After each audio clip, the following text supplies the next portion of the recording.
അസ്സലാമു അലൈക്കും വറഹ്മത്തുള്ളാഹി തആല വബറകാതുഹു. കുഞ്ഞിക്കതിയെ അത കൊണ്ടുപോകുന്നു സൗദയുടെ അടുത്തേക്ക്. പരമാവധി പറഞ്ഞു, എൻ്റെ പൊന്നാര സാർ എന്നെ കൊണ്ടുപോവില്ലേ, ഞാനായിരുന്നില്ല, എന്നെ കൊണ്ടുപോവില്ലേ, എനിക്ക് ഓളെ മുഖം തന്നെ കാണണ്ട, ഓള് ഞങ്ങൾ ഉപദ്രവിക്കും, ഞങ്ങളെ കൊണ്ടുപോവല്ലേ. ആഹാ, അങ്ങനെ പറഞ്ഞാൽ എങ്ങനെ? അങ്ങനെ പറഞ്ഞാൽ പറ്റില്ലല്ലോ. എന്തായാലും നിങ്ങൾ അവരെ കാണുക തന്നെ വേണം. അത് കുറച്ച് കാര്യങ്ങളൊക്കെ നിങ്ങൾ തമ്മിൽ ചർച്ച ചെയ്യാനുണ്ട്. ശരിക്കും കുഞ്ഞിക്കതി ആകെ പെട്ടുപോയ അവസ്ഥയിലാണ്.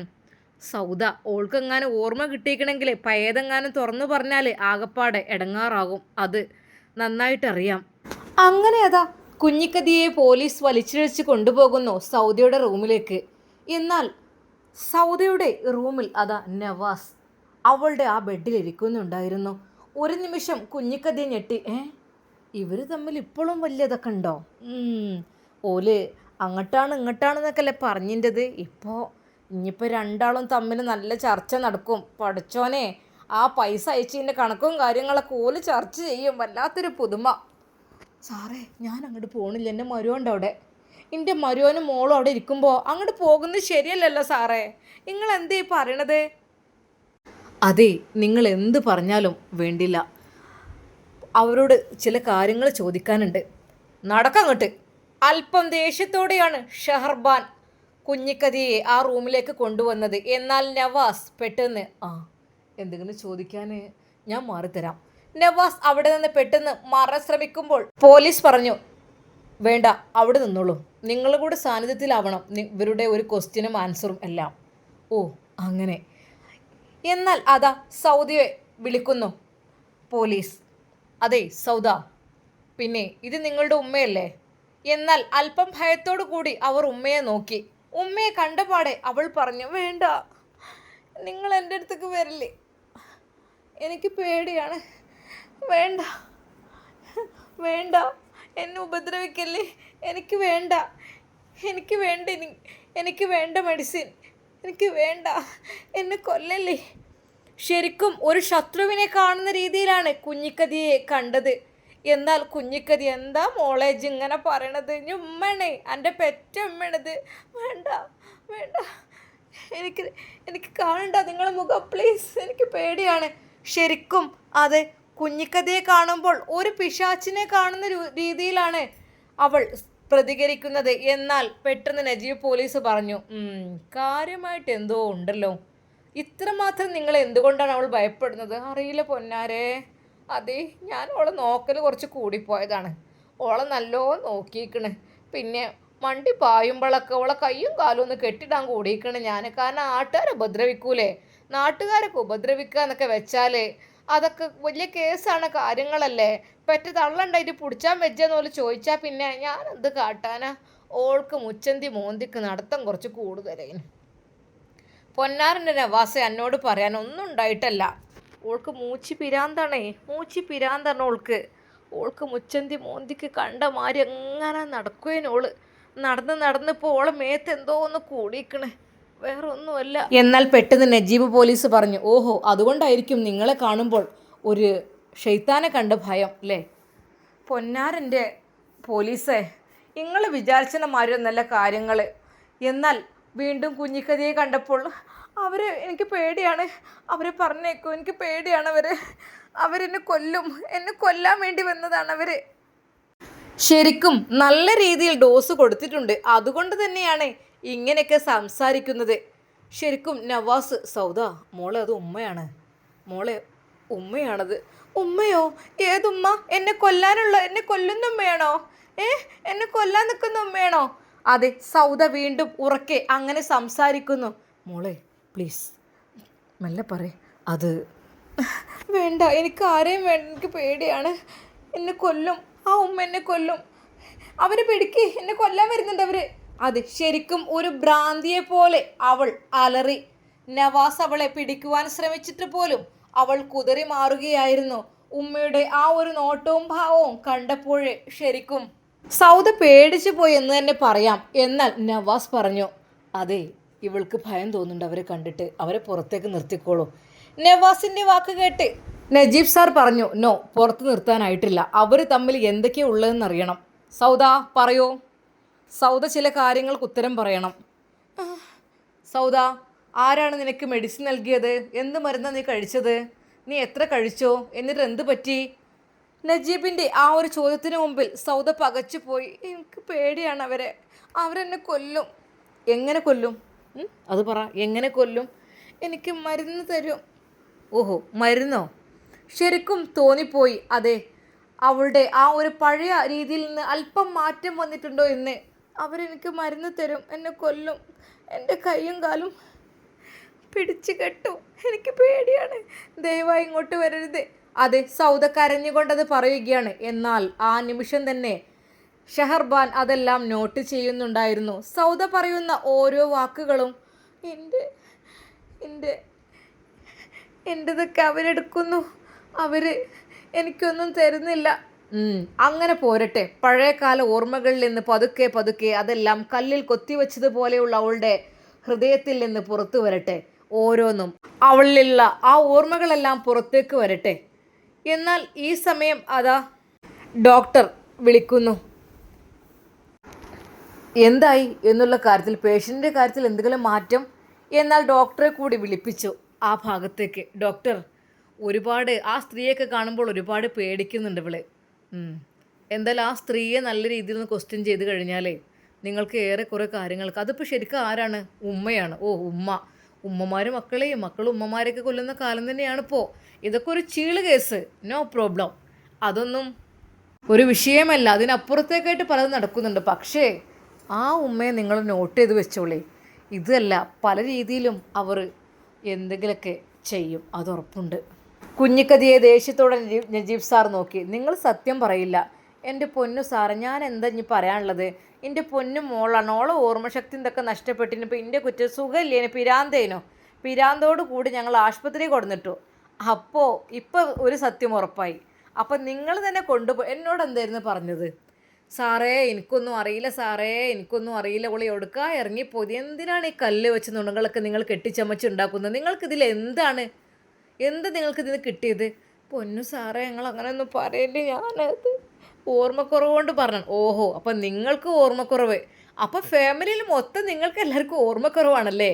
നജീബ് സാർ കളിയാക്കിക്കൊണ്ട് ചോദിച്ചു. സാറേ, എന്താ കുറച്ചൊക്കെ വയസ്സും പ്രായവും ആയില്ല ഞാൻ, പഴയമാതിരി ഓർമ്മയും കാര്യങ്ങളൊക്കെ. അപ്പോൾ നിങ്ങളെ മകൾക്കോ? അവൾക്കും കുറച്ച് ഓർമ്മക്കുറവ് വയസ്സും പ്രായവും ആയിട്ടുണ്ടാവില്ലേ? അതുപോലെ കണ്ടിട്ടൊന്നും ഉണ്ടാവില്ല, എന്താ ഇപ്പം ചെയ്യുക?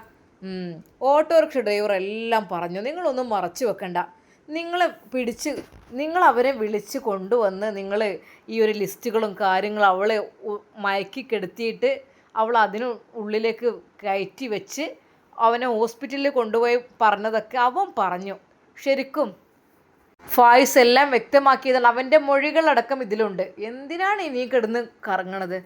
സാറേ, ഇതിൻ്റെ മോൾക്ക് ഞങ്ങൾ ഉപദ്രവിച്ചതായാലും അല്ലെങ്കിൽ ഇത് നേരത്തെ പറഞ്ഞുകൊണ്ട് നിങ്ങൾ ഹോസ്പിറ്റലിലാക്കിയെന്ന്. പിന്നെ എന്തിനു വേണ്ടിയിട്ടാണ് നിങ്ങൾ ഇത്രമാത്രം റിസ്ക് എടുത്ത്? എന്നെക്കൊണ്ടൊന്നും പറയിപ്പിക്കണ്ട. നടക്കങ്ങോട്ട്. നേരെ അതാ ലോക്കപ്പിലേക്ക് തന്നെ കൊണ്ടുപോവുകയാണ്. ഇനി എന്തെങ്കിലും പറയാണ്ടോ? ഇന്നും പറയാനില്ല, ഓൾക്ക് സുഖമില്ലാത്തതുകൊണ്ട് ഓരോന്ന് വിളിച്ച് പറയണം. അസുഖമൊക്കെ മാറും, അത് പതുക്കെ അത് ട്രീറ്റ്മെൻറ്റ് ചെയ്ത്. ഏത് മെഡിസിനാണ് നിങ്ങൾ കൊടുത്തത് പറഞ്ഞില്ല. ഏതെല്ലാം പിടിക്കപ്പെട്ടിട്ടുണ്ട്, ഏത് മെഡിസിനാണ് കഴിച്ചതെന്നും എല്ലാം ഇവിടെ അറിഞ്ഞിട്ടുണ്ട്. ഇനി അതിനുള്ള ട്രീറ്റ്മെൻറ്റ് കൊടുത്തിട്ട് ബാക്കി കാര്യം നിങ്ങൾക്ക് നോക്കാം. അപ്പോൾ തന്നെ അതാ അവളെ നേരെ ലോക്കപ്പിലേക്ക് തന്നെ കൊണ്ടുപോവുകയാണ് ചെയ്യുന്നത്. ഷഹർബാൻ, ഇവർ ചില്ലറക്കാരല്ല, ഇവർ വിചാരിക്കുന്ന പോലെയല്ല, ഇവർ ശരിക്കും മോശമാണ് ആളുകൾ. പിന്നെ നല്ല രീതിയിൽ ക്വസ്റ്റ്യൻ ചെയ്യുക, ഒക്കെ അടയാളപ്പെടുത്തുക. ഇനി കേസ് എന്ന് വെച്ചാൽ ഒരു പെൺകുട്ടിയെ കൊല്ലാനാകുന്ന രീതിയിലുള്ള മെഡിസിൻസാണ് കൊടുത്തത്. ഇത് കഴിച്ചു കഴിഞ്ഞാൽ ഒരിക്കൽ പോലും കുട്ടിക്ക് ഓർമ്മശക്തി ഉണ്ടാവില്ല. ഇപ്പം അതിൻ്റെ അവസ്ഥ കണ്ടില്ലേ? ഈ ഒരു അവസ്ഥയായി മാറി. ഇനി ശരിയായെങ്കിൽ കാണാം. എന്തായാലും അതിന് പകരമായിട്ടുള്ള മെഡിസിൻസ് കൊടുത്തിട്ട് വേണം അതൊന്ന് സെറ്റാക്കി എടുക്കാൻ. കുഞ്ഞിക്കതിയ, എന്തായാലും അഴി എണ്ണാൻ നോക്കി നിന്നോളൂ കേട്ടോ. അഴി കുറച്ച് എണ്ണ ഉണ്ടാവും നിങ്ങൾക്ക്. എന്തിനാണ് നിങ്ങൾ ഇങ്ങനെ? എന്നാൽ ഈ സമയം അതാ സത്താർ ജയിലിൽ നിന്ന് ഇറങ്ങുന്നു. അതെ, നിരപരാധിയായ അയാളെ വളരെയധികം ദിവസം ജയിലിൽ കയറ്റി അതിന് കാരണക്കാരിയായ കുഞ്ഞിക്കതിയ, അവർക്കെതിരെയും അങ്ങനെ ഒരു കേസും അവർക്കെതിരെ എടുത്തു. എന്നാൽ ഈ സമയം ഫസീല പറഞ്ഞു, ഇക്ക അതെ, നിങ്ങൾ സൗദൻ്റെ അടുത്ത് തന്നെ ഇരിക്കിട്ടോ. പാവം ഫസീല അവൾക്ക് വേണ്ടി അങ്ങ് ഒഴിഞ്ഞു കൊടുക്കുകയാണ്. ഇക്ക, കുഞ്ഞിനെ ഞാൻ പിടിച്ചോളാം, നിങ്ങൾ ഓളെങ്ങനെയെങ്കിലും മാറ്റിയെടുത്തിട്ട് നിങ്ങൾ ഓളും നല്ല രീതിയിലൊന്ന് സംസാരിച്ച് റെഡിയായി ഓൾക്ക് ഓർമ്മയൊക്കെ തിരിച്ചു കിട്ടട്ടെ. ഓൾക്ക് എന്തൊക്കെയോ പറയാനുണ്ട്. കണ്ടില്ലേ കുഞ്ഞിക്കതിയെ തന്നെ കണ്ടപ്പോൾ അവൾ കാട്ടിക്കൂട്ടിയത്. ശരിക്കും അവൾ ഭയക്കുന്നുണ്ട്. എന്തൊക്കെ എന്നെ കൊല്ലല്ലേ എന്നാണല്ലോ പറയുന്നത്. കാരണം അത്രമാത്രം അവൾ ഉപദ്രവിച്ചിട്ടുണ്ടാവും ഒരു പക്ഷേ. നോക്കട്ടെ, അവളായിട്ട് തന്നെയല്ലേ അങ്ങനെ ഒരു ഇത് തിരഞ്ഞെടുത്തത്. ഞാനന്ന് തത്ത പറയുന്ന പോലോട് പറഞ്ഞു, പെണ്ണെ നീ പോവരുത്. ഞാൻ നിനക്ക് അടുത്ത ആഴ്ച നിന്നെ പ്രസവത്തിന് കൊണ്ടുപോകലാണ്, ഇപ്പം നീ പോവരുത് ഞാൻ പറഞ്ഞു. പക്ഷെ കേട്ടില്ല. എന്താലേ, അതിനുള്ള പ്രതിഫലമൊക്കെ അവളെ അനുഭവിച്ചു കഴിഞ്ഞു. അല്ലാതപ്പോൾ എന്താ, നല്ല രീതിയിൽ മാനമര്യാദയിൽ നിന്ന് അടുത്ത ആഴ്ച അവളെ പ്രസവത്തിന് കൊണ്ടുപോകലും. ഉമ്മ തന്നെ ഇവിടെ പ്രസവം കഴിക്കും. ഉമ്മക്ക് ആരും വീട്ടിൽ പോയി പ്രസവിക്കണം എന്നില്ല. മരുമക്കളാണെങ്കിലും മക്കളാണെങ്കിലും ഉമ്മാക്ക് ഇവിടെയാണ് ഇഷ്ടം എല്ലാവരും പ്രസവിക്കുന്നത്. അതും വേറെ പുറത്ത് ഓരോ സ്ഥാപനങ്ങളും അതും ഇതൊക്കെ ഉണ്ട്. ഉമ്മ പറയാം അതൊന്നും വേണ്ട, വീട്ടിൽ സ്ഥലം ഉണ്ടാകുമ്പോൾ ഇവിടെ പ്രസവിച്ച് കൊടുന്ന് വെച്ചിട്ട് ഇപ്പോൾ എന്താ, സ്വന്തം ഉമ്മമാരുണ്ടാകുമ്പോൾ പിന്നെ ഇപ്പോൾ എന്താ, ഞാൻ എൻ്റെ മക്കളുടെ മരുക്കളുടെ ഇപ്പോൾ നുസൈബ് അവിടെയാണ് കിടന്നത്, എന്നിട്ടിപ്പോൾ എന്തേ, അങ്ങനെയാണ് നോക്കുന്നത്. ഉമ്മാൻ്റെ മനസ്സ് പറഞ്ഞാൽ അങ്ങനെയാണ്. അല്ലാതെ ഒരിക്കലും ഉമ്മാക്ക് ആരോടും മക്കളോടെന്ന മരുക്കളോടെന്നുള്ള മാറ്റമില്ല. സത്യം പറയാലോ, ഉമ്മാക്ക് അതൊക്കെ നല്ല ടെൻഷനായിട്ടുണ്ട്. അതിൻ്റെയൊക്കെ പ്രതിഫലം എന്തിനു വേണ്ടിയിട്ട് ലാസ്റ്റ് അവർ തല്ലായി പിടിയായി, പിന്നെ എന്തൊക്കെയാണ് എനിക്കറിയില്ല, ആലോചിക്കാൻ കഴിയുന്നില്ല. എൻ്റെ പൊന്നിക്ക, അതൊക്കെ കഴിഞ്ഞു പോയി. നിങ്ങൾ ചെല്ലി സൗദൻ്റെ അടുത്തേക്ക്. ഇനി എന്താ അവൾ അങ്ങനെ കാര്യമായിട്ടും അങ്ങനൊന്നും അല്ലിക്ക. നിങ്ങൾ അവളോട് നല്ല രീതിയിൽ സംസാരിച്ചു കഴിഞ്ഞാൽ ഏതൊരു ആണിൻ്റെയും തലോടൽ ഒരു പെണ്ണിന് ലഭിക്കുമ്പോൾ അത് വല്ലാത്തൊരു ആശ്വാസമായിരിക്കും. ഇക്ക ചെല്ലി പ്ലീസ്, ഇക്ക പ്ലീസ് നിങ്ങൾ ചെല്ലി. അങ്ങനെ ഏതാ ഫസീല, അവൾ അത്രക്കും ഹൃദയം തൊട്ടുകൊണ്ടാണ് അത് പറയുന്നത്. ഇക്ക നിങ്ങൾ ചെല്ലി. അങ്ങനെ അതാ വീണ്ടും സൗദ കിടക്കുന്ന ആ റൂമിലേക്ക് അതാ അവൻ എത്തുന്നു. അവൻ ആ ബെഡിലിരുന്നു. പക്ഷേ ശരിയാണ്, സ്നേഹിച്ചിരുന്നു അവൾ ഒരുപാട്. പക്ഷെ അവളുടെ ചില പ്രവൃത്തികളാണ് അവൻ്റെ മനസ്സിനെ വേദനിപ്പിച്ചത്. ഒരു നിമിഷം നവാസ് അവളെ നോക്കിയിട്ട് ചോദിച്ചു, സൗദ എന്തിനാ സൗദ വേണ്ടാത്ത പ്രവർത്തിക്കുന്നത്? സൗദ, ഇപ്പോൾ എല്ലാം നിനക്ക് കിട്ടിയില്ലേ, ഓർമ്മശക്തി പോലും നഷ്ടപ്പെട്ടു. അവൻ സങ്കടം കൊണ്ട് അത് പറഞ്ഞു. എന്നാൽ അവൾ മൗനം പാലിക്കുകയായിരുന്നു. അവൾക്കെല്ലാം കേൾക്കാൻ കഴിയുന്നുണ്ടോ, മനസ്സിലാക്കാൻ കഴിയുന്നുണ്ടോ എന്നറിയുന്നില്ല. അവളുടെ കണ്ണുകളിൽ നിന്ന് കണ്ണീർ തുള്ളികൾ അതാ ഒലിച്ചിറങ്ങി.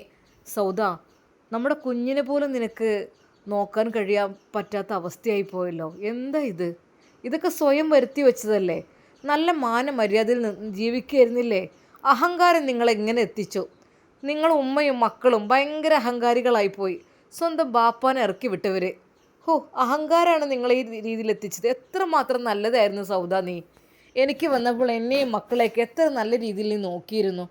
നല്ല സ്നേഹത്തോടെ നീ ഞങ്ങളെ വീട്ടിൽ എത്ര നല്ല രീതിയിൽ നിന്നെ ഗൾഫിലേക്ക് ഞാൻ കൊണ്ടുപോയി. ഗർഭിണിയായി ഒക്കെ ആയി. പക്ഷേ ഗർഭിണി കൂടി ആയപ്പോൾ നിങ്ങൾ അഹങ്കാരം വർദ്ധിച്ചു. വെറും വേലക്കാരി ആയിരുന്ന നിനക്ക് നല്ലൊരു സ്ഥാനം പടച്ചോൻ തന്നപ്പോഴേ നീ പടച്ചോനെ മറന്നെന്ന് തന്നെ പറയാം.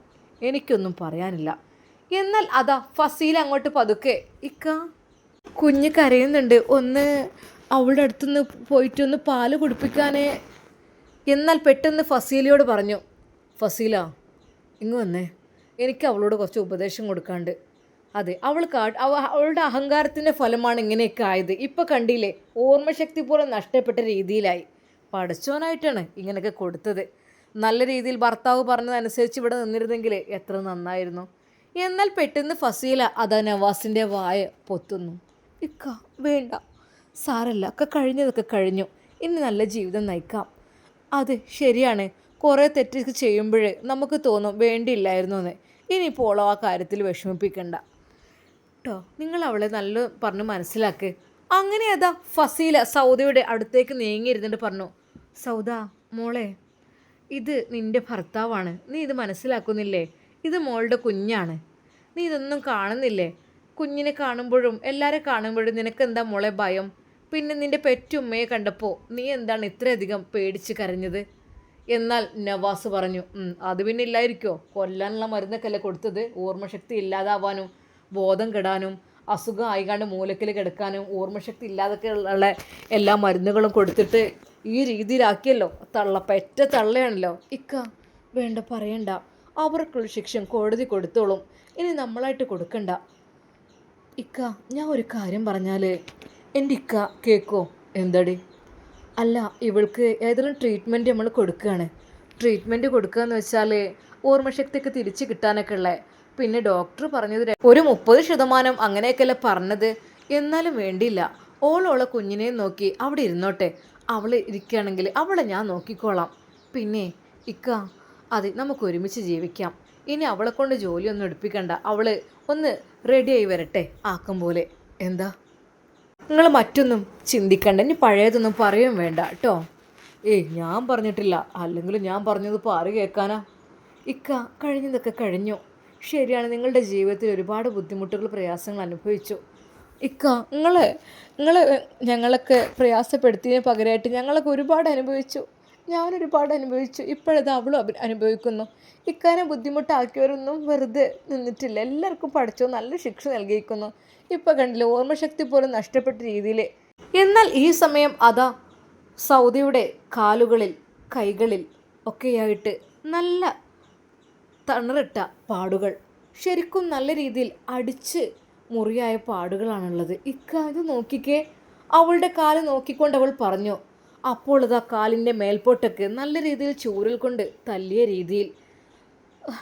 ഇക്ക നോക്കിക്കേ, പാവം, ഇതൊക്കെ എന്ത് പറ്റിയതാണോ? സൗദ മോളെ, ഇതെന്താ? എന്നാൽ അവൾ ആ മുറിവെല്ലാം നോക്കി കരയുകയാണ് ചെയ്യുന്നത്. അവൾ എന്തോ ആലോചിച്ച് പേടിച്ച് കരയുന്ന പോലെ, ഇനിയും എന്നെ ഉപദ്രവിക്കല്ലേ എന്ന് പറയുന്ന പോലെ. ഇക്ക, ഇതൊന്ന് നമുക്ക് വനിതാ പോലീസിനൊന്ന് വിളിച്ച് കാണിച്ചു കൊടുക്കാം കേട്ടോ, അല്ല ശരിയാവില്ല.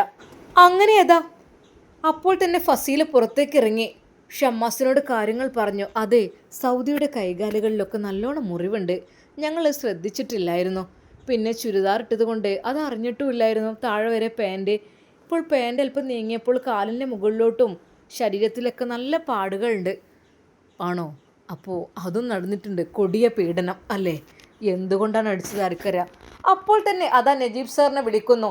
എന്നാൽ ഈ സമയം അതാ അവളെ ക്വസ്റ്റ്യൻ ചെയ്തുകൊണ്ടിരിക്കുകയായിരുന്നു Shaharban. Hello sir, Najeeb sir. Hello, okay, പറ. അതെ, സൗദിയുടെ ശരീരത്തിൽ ആകെ അടി കൊണ്ട പാടുകളാണുള്ളത്.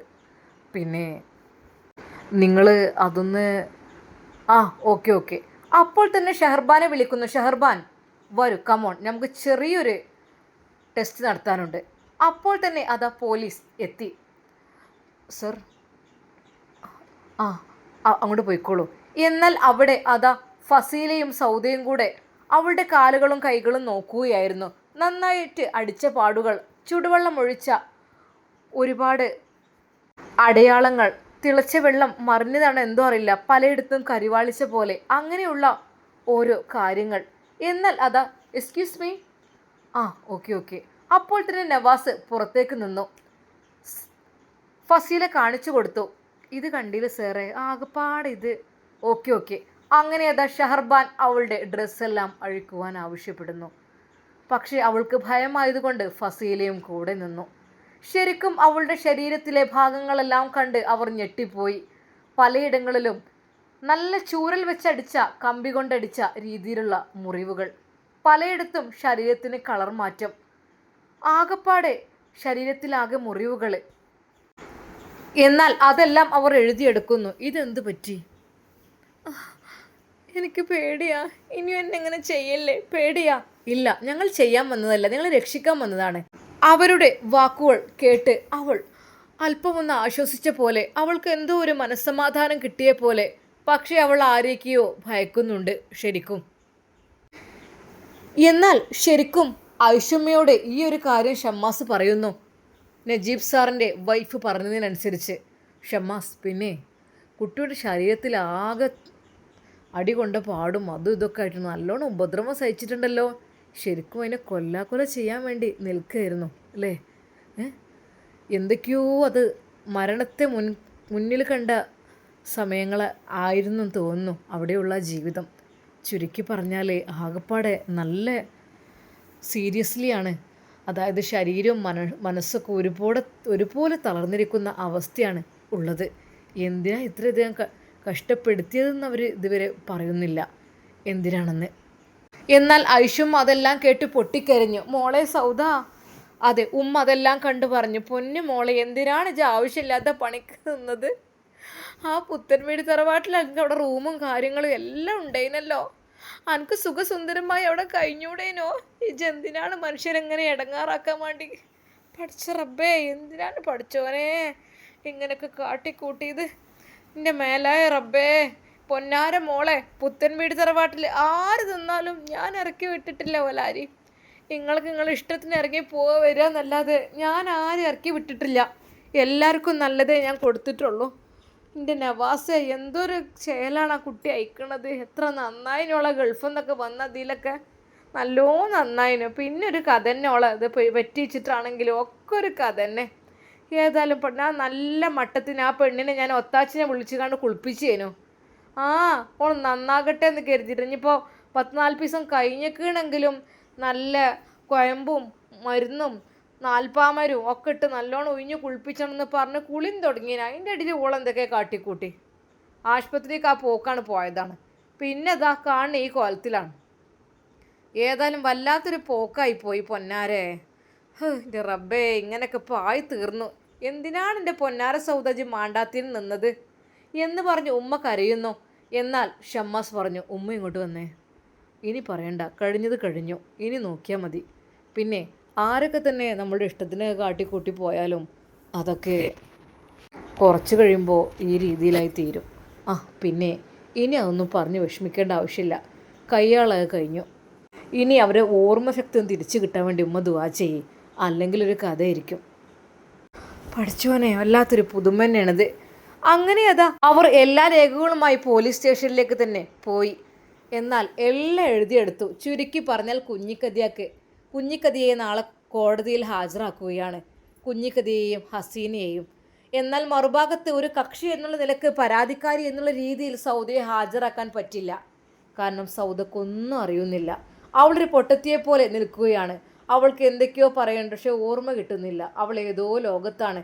അത്രക്കും ഡോസുള്ള മെഡിസിൻസാണ് അവൾക്ക് നൽകിയിരിക്കുന്നത്. കുഞ്ഞിക്കതിയ, ഷഹർബാൻ വിളിച്ചു.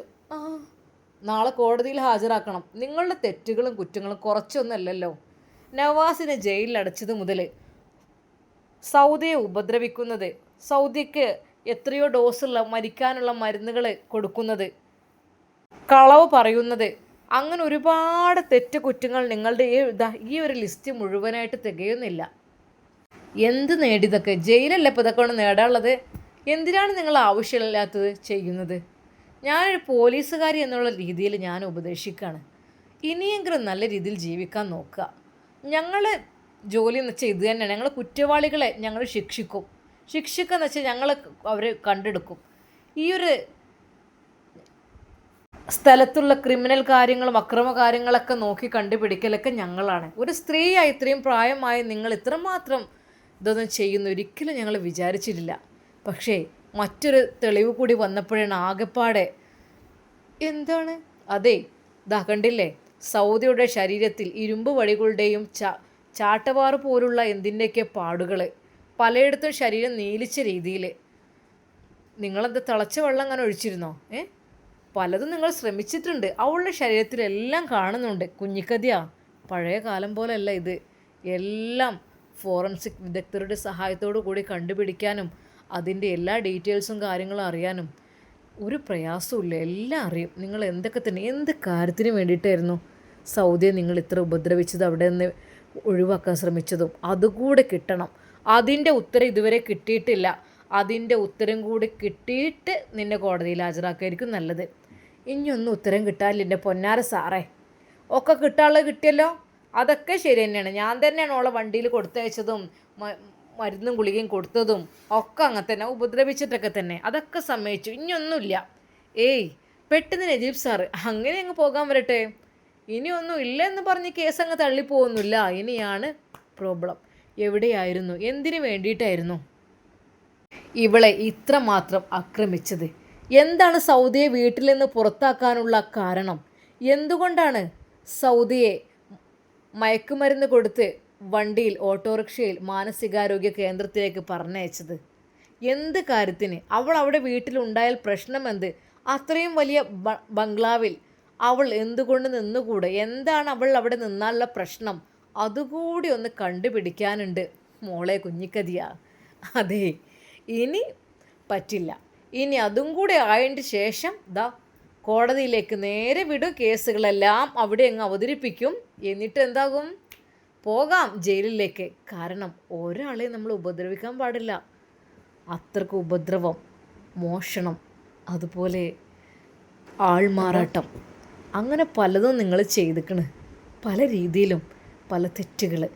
പോരാത്തതിന് ആവശ്യമില്ലാതെ ഒരാളെ കേസിൽ കൊടുക്കുക, അങ്ങനെ അവരുടെ ഭാവി ജീവിതം നഷ്ടപ്പെടുത്തുക, ഒരാളെ പാട്ടിലാക്കുക, അങ്ങനെ എത്രയെത്ര ആളുകളെ നിങ്ങൾ വിഷമിപ്പിച്ചിട്ടുണ്ട്, വേദനിപ്പിച്ചിട്ടുണ്ട്. കുഞ്ഞിക്കതിയാ, അതിനുള്ള പ്രതിഫലമൊക്കെ അങ്ങോട്ട് കൊണ്ടുപോകണം കേട്ടോ. അതൊക്കെ നല്ലോണം അങ്ങോട്ട് അനുഭവിക്കണം. അപ്പം അങ്ങ് ശരിയാവും. 1-2 കുറ്റങ്ങളിൽ ഒരുപാട് കുറ്റങ്ങളാണ് നിങ്ങൾ ചെയ്തിട്ടുള്ളത്. അതൊക്കെ രേഖപ്പെടുത്തിയിട്ടുണ്ട്. ഓക്കെ, എന്തെങ്കിലും എതിര് പറയാണ്ടോ? നിങ്ങൾ പറഞ്ഞതൊക്കെ ശരി തന്നെയാണ്. അതൊക്കെ ഞാൻ ചെയ്തേക്കണം. എൻ്റെ സൗദനെ ഞാൻ കൊല്ലാൻ വരെ നോക്കിക്കണ്.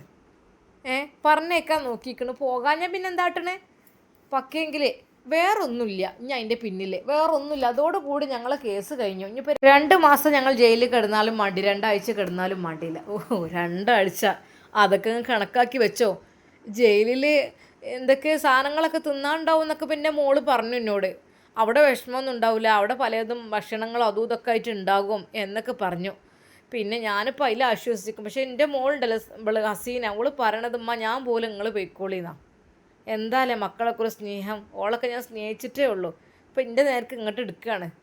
പൊന്നാരൻ്റെ പോലീസ്, നിങ്ങളോട് ഞാൻ ഒരു കാര്യം പറയാം. സൗദ എന്ന് വെച്ചാൽ എനിക്ക് ഇനി കുറച്ച് കാലത്തെ ജീവിതമേ ഉള്ളൂ. ഞാൻ ജയിലിലേക്കൊന്നുമില്ല. ഓളാണ്ട് കൊണ്ടുപോയിക്കോളി. ഓളവിടെ 2 കൊല്ലം കിടന്നാലും മടിയില്ല. ഉമ്മ, നിങ്ങൾ ആൾ തിരക്കിടില്ലല്ലോ. മക്കളും ഉമ്മയും ഇത്രമാത്രം ശത്രുക്കളുള്ള സ്ഥലം ഞാൻ കണ്ടിട്ടില്ല. ഏതായാലും വല്ലാത്തൊരവസ്ഥ തന്നെ. എന്തായാലും ആ ഒരു കാര്യം കൂടി ഉണ്ട്, അതും കൂടി ഇത് വരട്ടെ. എന്ത് കാരണത്തിന് വേണ്ടിയിട്ടാണ് സൗദിയെ നിങ്ങൾ വീട്ടിൽ നിന്ന് പുറത്താക്കുവാൻ വേണ്ടി ശ്രമിക്കുന്നത്? എന്ത് കാര്യത്തിന് വേണ്ടിയിട്ടാണ് നിങ്ങൾ അവളെ കൊല്ലാൻ ശ്രമിച്ചത്? അതൊക്കെ ഒന്ന് കിട്ടണം. അതും കൂടി ഒന്ന് ജസ്റ്റ് ഒന്ന് പിന്നെ നിങ്ങളുടെ വീട് ഒന്നുകൂടെ റൈഡ് ഉണ്ടാവും കേട്ടോ. ഇഞ്ഞിൻ്റെ പൊന്നാശ അറങ്ങൾ ഉള്ളിടത്തോളം പൈസ ഇവനും എടുത്തില്ലേ? 10-55 ലക്ഷം ഉറുപ്പ്യ നിങ്ങൾ എടുത്തു. ഇനിയിപ്പോൾ എന്താ അതിൻ്റെ ഉള്ളിൽ? കുഞ്ഞിക്കതിയാ, ഇനിയും ഉണ്ടാവാൻ ചാൻസ് ഉണ്ടല്ലോ പലതും. അങ്ങനെ എൻ്റെ പൊന്നാര കുട്ടികളങ്ങളെ ഒന്ന് ചെയ്യല്ലേ നിങ്ങൾ. ഇനി അവിടെ ഉള്ള സ്ഥലത്ത് ഞാൻ ജീവിച്ചോളാം. വല്ലാത്തൊരു വലിയടങ്ങാറായിപ്പോയി. അത് എല്ലാം വരുത്തി വെച്ചതല്ലേ. നമ്മൾക്ക് അവകാശപ്പെട്ടത് മാത്രമേ നമ്മൾ ഉപയോഗിക്കാൻ പാടുള്ളൂ. മറ്റൊരാളുടെ സ്വത്തും മറ്റൊരാളുടെ സമ്പത്തും സുഖവും നമ്മൾ ഉപയോഗിക്കാൻ പാടില്ല. അത് നമുക്ക് അവകാശപ്പെട്ടതല്ല. അതെ, ചുരുക്കി പറഞ്ഞ ഹലാലല്ല എന്നർത്ഥം. നിങ്ങളെന്തിനെ ഹറാമും ചെയ്ത് ജീവിക്കുന്നത്? എന്ത് കാര്യത്തിന് വേണ്ടിയിട്ടാണ് നിങ്ങൾക്ക്? വല്ല കാര്യമുണ്ടോ? വല്ല പ്രോബ്ലംസും ഉണ്ടോ? അപ്പോഴേ നിങ്ങൾ വരുത്തി വെച്ച ഈ ഒരു അക്രമങ്ങൾക്കൊക്കെ പകരമായിട്ട് ശിക്ഷ അനുഭവിച്ചേ തീരൂ. മനസ്സിലായല്ലോ? പിന്നെ നിങ്ങൾ ഒരാളെയല്ല, പല ആളുകളെയും പല രീതിയിൽ പറ്റിക്കുന്നുണ്ട്, പല രീതിയിൽ ഉപദ്രവിക്കുന്നുണ്ട്, പല രീതിയിലുള്ള കേസുകൾ ഇവിടെ കിട്ടിയിട്ടുണ്ട്. അപ്പോൾ എനിക്ക് പറയാനുള്ളത്, ഇനി എന്തുകൊണ്ടാണ് നിങ്ങൾ അവിടെ സൗദിയെ പറഞ്ഞയച്ചത്? അവിടെ നിന്ന് എന്താണ് നിങ്ങൾക്ക് അതുകൊണ്ടുള്ള ലക്ഷ്യം? എന്ത് ലാഭത്തിന് വേണ്ടിയിട്ടാണ് സൗദ അവിടെ നിന്നാൽ എന്താ നിങ്ങൾക്ക് പ്രശ്നം? അതെ, കുഞ്ഞിക്കതിയ ശരിക്കും ഉത്തരം മുട്ടിപ്പോയി. അത് സാറേ, നിങ്ങൾ പെട്ടെന്ന് ഹസീന അവിടെ ഒരു എന്തിനായിരുന്നു സൗദി അവിടെ നിന്ന് പറഞ്ഞു വിടാൻ ശ്രമിച്ചത്? എന്തിനായിരുന്നു സൗദയെ എന്തിനായിരുന്നു പറഞ്ഞു വിടാൻ ശ്രമിച്ചത്? അവളെ കൊല്ലാൻ ശ്രമിച്ചത്, അവളെ മാനസിക രോഗിയാക്കി മാറ്റിയത്, അതൊക്കെ എന്തിനായിരുന്നു? മെഡിസിൻസ് കൊടുത്തത് എന്തിനായിരുന്നു? അതുകൊണ്ട് നിങ്ങൾക്ക് എന്താണ് ലാഭം? അവൾ അവിടെ നിന്ന് പോയി കഴിഞ്ഞ് നിങ്ങൾക്ക് എന്താ ലാഭം? അതാണ് പറയേണ്ടത്. ഹസീന നിന്ന് വിറച്ചു. അത് എനിക്കറിയില്ല. ഹസീന, നീയും തള്ളയെപ്പോലെ വായ തുറന്നാൽ കളവ് പറയും. അറിയില്ല സാറേ, വെറുതെയാണ്, വേറെ ഒന്നുമല്ല. ഓള് ഞങ്ങളെ കാട്ടിയിട്ടാണ്, ഞങ്ങൾ ഉപദ്രവിച്ചിട്ടാണ്. ഉപദ്രവിച്ചിട്ട് അല്ലേ? അങ്ങനെയൊന്നല്ല, എന്തൊക്കെയോ ദുരൂഹതകൾ ഇനിയും അവിടെ കിടക്കുന്നുണ്ട്. ഇന്ന് ഹസീന ഞങ്ങളുടെ കൂടെ നിൻ്റെ വീട്ടിലേക്ക് വരണം. ഓക്കെ? ശരിക്കും ഹസീന ഞെട്ടിപ്പോയി. അവൾ ഭയന്നു. എനിക്കൊറ്റയ്ക്ക് പേടിയാണ്. പേടി, ഓക്കെ ഓക്കെ, പേടിക്കൊക്കെ ആളുമായിട്ട് അങ്ങോട്ട് വരാം. എന്തേ? എന്നാൽ ഹസീനക്ക് ഏറെക്കുറെ ഉറപ്പായി. അതെ, അക്കൗണ്ടിലേക്ക് വരുന്ന ക്യാഷ്, അതെ സൗദിയുടെ ഫോൺ, അതെല്ലാം കണ്ടെടുക്കും. അതിലേക്ക് മാസാമാസം വരുന്ന ലക്ഷങ്ങളുടെ കണക്കറിയും. എന്നാൽ ഫോൺ വിറ്റു എന്നായിരുന്നു പറഞ്ഞത്. അതാണ് ഇനി നടക്കാൻ പോകുന്നത്. അവളാകെ വിറച്ചു പോയി. എന്താടി നിനക്കൊരു വിറക്കല്? ഒന്നുമില്ല. എന്നാൽ അടുത്ത അന്വേഷണം അതാണ്, ഓക്കെ എന്ന് പറഞ്ഞ് നജീബ് സാറ് അത് അവളുടെ മുഖത്തേക്ക് നോക്കി പറഞ്ഞു. ഇത്ര ചെറുപ്പത്തിൽ കള്ളത്തരം ചെയ്യാനൊക്കെ തുടങ്ങിയില്ലേ? ഇതൊക്കെ എന്തിനാ മോൾ എങ്ങനെ ഉണ്ടാക്കിയിട്ട്? അല്പം ദേഷ്യത്തോടു കൂടി ഷഹർബാനും അവളെ നോക്കി. ഇൻഷാ അല്ലാ നമുക്കിതിൻ്റെ ബാക്കി ഭാഗം നാളെ കാണാം. അതെ, സൗദിയുടെ ഫോൺ കണ്ടെടുക്കൽ, നവാസിൻ്റെ പൈസയുടെ കണക്ക്, അതെല്ലാം വൈകാതെ പുറത്തു വരും. ഇൻഷാ അല്ലാ നമുക്ക് കാത്തിരുന്ന് കാണാം. അതുവരേക്കും എല്ലാവർക്കും അസ്സലാമു അലൈക്കും വറഹ്മത്തുള്ളാഹി തആല വബറകാതുഹു.